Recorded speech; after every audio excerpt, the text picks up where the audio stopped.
যি পাৰ্লাৰৰ যিটো বিষয় সেই বিষয়টো অধিক চৰ্চাত আছে এই মুহূৰ্তত আমি যদি কওঁ কাৰণ এখন ৰাজগড়ৰ বিশেষ স্পা পাৰ্লাৰ আৰু সেই পাৰ্লাৰখনত এটা গুণ্ডাৰূপী সাংবাদিকৰ দল ভুৱা স্বয়ম্ভূ সাংবাদিকৰ দল এটাই প্ৰৱেশ কৰিছিল আৰু সেই সাংবাদিকৰ দলটোৱে পাৰ্লাৰখনৰ স্বত্বাধিকাৰীক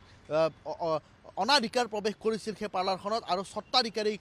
ধন দাবী কৰা বুলি গুৰুতৰ অভিযোগ উত্থাপন হৈছিল আৰু সেই বিষয়টো যেতিয়া চৰ্চা লাভ কৰিছিল বিষয়টো যেতিয়া সংবাদ মাধ্যমত সম্প্ৰচাৰ হৈছিল আৰু তাৰ পাছতে পাৰ্লাৰসমূহত গুৱাহাটীৰ পাৰ্লাৰসমূহত বিভিন্ন ধৰণৰ আচলতে যি অনৈতিক কাৰ্যকলাপ চলে সেই কথা ইতিমধ্যে স্পষ্ট হৈছে সমান্তৰালকৈ গোটেই বিষয়টো চানমাৰী আৰক্ষীয়ে তদন্ত কৰি আছে এগৰাকী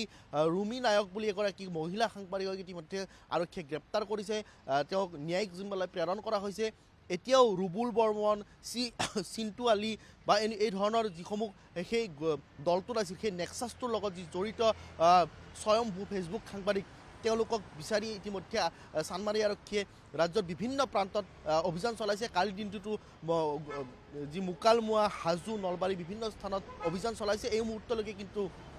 সেই স্বয়ম্ভূ সাংবাদিকক গ্ৰেপ্তাৰ কৰিবলৈ সক্ষম হয় চানমাৰী আৰক্ষীয়ে এই চৰ্চা অব্যাহত থকাৰ সময়তে কালি নিশাৰ ভাগত এটা গুৰুতৰ অভিযোগ উত্থাপন কৰিছে এগৰাকী মহিলাই আৰু মহিলাগৰাকীয়ে যি অভিযোগ উত্থাপন কৰিছে সেই উত্থাপনৰ ভিত্তিত যদি কওঁ যে এখন পাৰ্লাৰ ৰ'জ ইউনিচেক্স পাৰ্লাৰ এখন আৰু সেই পাৰ্লাৰখন উলুবাৰীত আছে আৰু সেই পাৰ্লাৰখনতেই সেই মহিলাগৰাকীয়ে কিছুদিন কৰ্মৰত হৈ আছিল তেওঁক ৰিচিপশ্যনত কৰ্মৰত হৈ আছিল আৰু তাৰ পাছত তেওঁক মাছাজৰ কামত ব্যৱহাৰ কৰা হৈছিল কিন্তু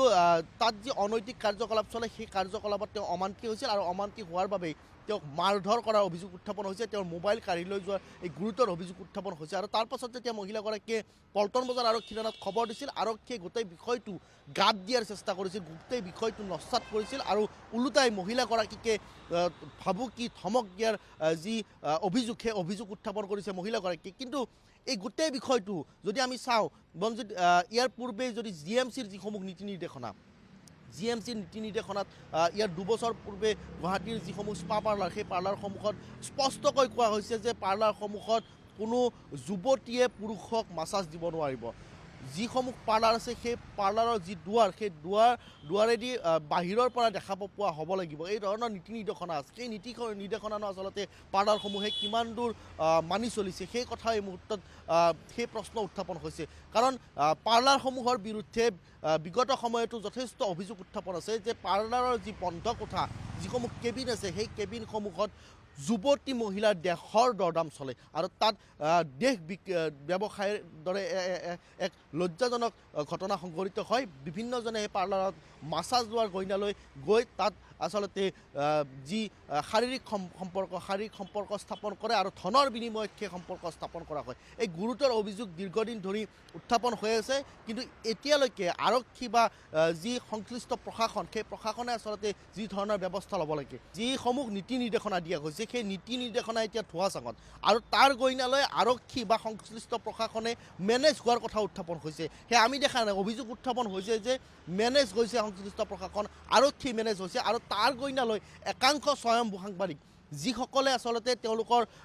এজন সাংবাদিকে ২-৩টা প্ৰতিষ্ঠানত কৰ্মৰত সেইসকল সাংবাদিকে অনাধিকাৰ প্ৰৱেশ কৰিব মহিলাৰ গাত হাত দিব আৰু তাৰ পাছত ব্লেকমেইলিং কৰিব ধন দাবী কৰিব এই ধৰণৰ ঘটনা সংঘটিত হৈছে আৰু এই গোটেই বিষয়টোক লৈ আচলতে প্ৰশাসনে বা চৰকাৰে পাৰ্লাৰসমূহক নাকি লগোৱাৰ ক্ষেত্ৰত বা যিসমূহ স্বয়ম্ভূ সাংবাদিক এই ক্ষেত্ৰত এই স্বয়ম্ভূ সাংবাদিকসকলক নাকি লগোৱাৰ ক্ষেত্ৰত কি ধৰণৰ ব্যৱস্থা গ্ৰহণ কৰিব সেই কথাই এই মুহূৰ্তত উত্থাপন হৈছে সেই প্ৰশ্নৰ অৱতাৰণা হৈছে আচলতে এইসকল যিসকল পাৰ্লাৰৰ নামত যিসকলে দেহ ব্যৱসায় চলে সেই দেহ ব্যৱসায় চলোৱা যিসমূহ ঘাটি সেই অবৈধ ঘাটিসমূহ উৎখাত কৰাৰ ক্ষেত্ৰত প্ৰশাসনৰ কি ধৰণৰ ব্যৱস্থা গ্ৰহণ কৰা হ'ব কিন্তু এই মুহূৰ্ততো যিহেতু চানমাৰী আৰক্ষীয়ে গোটেই বিষয়টো তদন্ত কৰি আছে যিসকল আচলতে সেই ৰাজগড়ৰ সেই বিশেষ পাৰ্লাৰখনত গৈ যি ধন দাবী কৰিছিল অনাধিকাৰ প্ৰৱেশ কৰিছিল মহিলাৰ গাত হাত দিছিল সেইসকলৰ বিৰুদ্ধে আৰক্ষীয়ে অভিযান চলাই আছে তেওঁলোকক আচলতে কেতিয়া গ্ৰেপ্তাৰ কৰিব পাৰিব